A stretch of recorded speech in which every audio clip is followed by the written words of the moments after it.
Hi friends, ఇవాళ recipe వచ్చేసి చేపల పులుసు. అది ఎలా చేయాలో చూద్దామా. చేపల్ని మనము కొంచెం సాల్ట్ వేసి మంచిగా నీట్గా కడుక్కోవాలి. ఆనియన్స్, మిర్చి, కరివేపాకు తీసుకోవాలి.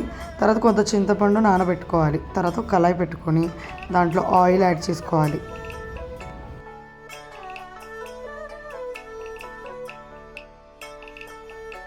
ఆయిల్ హీట్ అయ్యాక దాంట్లో కొంచెం మెంతులు, ఆవాలు, కరివేపాకు యాడ్ చేసుకోవాలి. తర్వాత ఆనియన్స్ యాడ్ చేసుకోవాలి.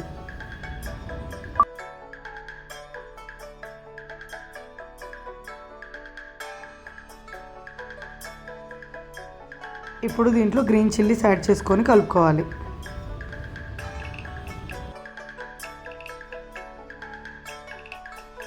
ఇప్పుడు దీంట్లో మనం పసుపు యాడ్ చేసుకొని కలుపుకోవాలి. ఇప్పుడు ఆనియన్స్ కొంచెం ఫ్రై అయ్యాయి. ఇప్పుడు దీంట్లో మనం టమాటాస్ యాడ్ చేసుకుందాం. ఇప్పుడు కొంచెం గల్లుప్పు యాడ్ చేసుకొని కలుపుకోవాలి.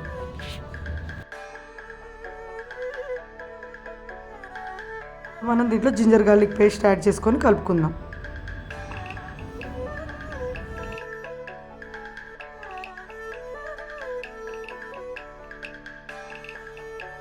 కాసేపు మూత పెట్టి కుక్ చేసుకుందాం. తర్వాత చూసారు కదా, టమాటాలన్నీ మగ్గిపోయాయి. ఇప్పుడు మనం దీంట్లో చింతపండు రసం యాడ్ చేసుకుందాం. ఇంకా వాటర్ యాడ్ చేసుకొని కలుపుకోవాలి. ఇప్పుడు దీంట్లో కారం,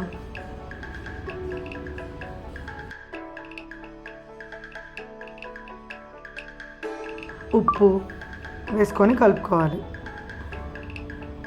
కాసేపు ఇది పులుసు అనేది చిక్కగా అవ్వనివ్వాలి.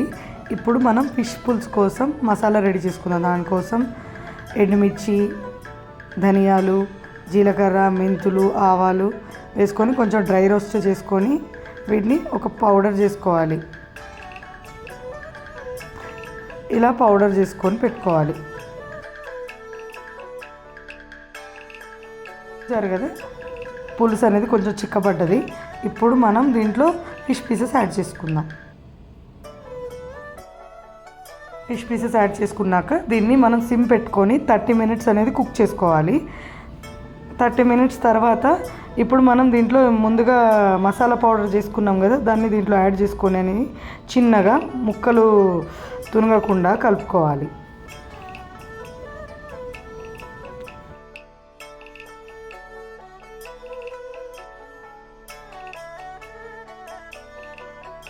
ఒక 10 మినిట్స్ మనం దీన్ని మూత పెట్టుకొని కుక్ చేసుకుందాము. అయిపోయిందండి. ఇప్పుడు దీంట్లో మనం కొత్తిమీర యాడ్ చేసుకొని స్టవ్ ఆఫ్ చేసుకుంటే చేపల పులుసు అనేది రెడీ అయిపోయినట్టే. మీరు కూడా ఈ స్టైల్లో ఒకసారి చేపల పులుసు చేసి చూడండి. ఎలా ఉందో నాకు కామెంట్స్లో చెప్పండి. Thank you for watching my video.